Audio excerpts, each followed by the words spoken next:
છોકરાને પરીક્ષાનું છેલ્લું વર્ષ છે અને પૈસા ભરવાના છે. પૈસા નહીં ભરું તો છોકરાનું વરસ ફેલ થઈ જાય બાપા. એટલે 50,000 ભરવાના છે. તો મેં કીધું તમારી પાસે આવું તો 50,000 દ્યો, મારા છોકરાનું ભણતર પૂરું થઈ જાય. આના 50,000 ભરવા છે? આનું મોઢું છે 50,000 જેવું? આ દાડીએ જાય ને તો આના કોઈ 150 નથી દે એમ. અને ખોટા પૈસાના પાણી હોકા માવતરના સરસ બિચારી કાળી મજૂરી કરી અને તમારા બધાનું ભરણ પોષણ કરે છે. આ તો તમે બધા છે ને મીઠા દાળના મૂળ ખાવ છો. તમારે કોઈને કામ ધંધો નથી કરવો ને એટલે ભણવાના નામ લઈને મજા કરવી છે.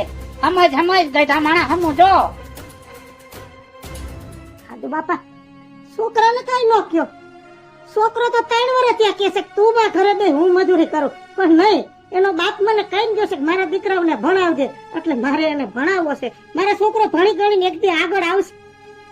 એ તારા છોકરા આગળ આવે ને એમાં મારી આખું ટાઢી છે, પણ આના મોઢા નથી દેખાતા આગળ આવે એવા. અને પૈસા જોતા હોય તો આલે ને બાપા, મારે કઈ ફેર ન પડે. મારે ક્યાં તને મફત દઈ દેવા છે? પણ દિવસે તમે કરજામાં ડૂબતા જાવ છો. રાધુ બાપા, તમારો 1-1 રૂપિયો સૂકવીનું મરી કદાચ જમણા લેવા આવશે તો જમણાને કહે કે ભાઈ ઉભો રે, મારે ફલાણાનું લેણું છે સૂકવવાનું પછી આવે. પણ તમારો પૈસો દીધા વગર નહીં દઉં. ખાલી મને અટાણે મદદ કરો, હું વારી દઈશ પૈસા કામ કરીને. કાંઈ વાંધો નહીં, 50,000 રૂપિયા દઉં છું, પણ છે ને સવારે ટાઈમે કામે આવી જાજો. આવી જઈશ.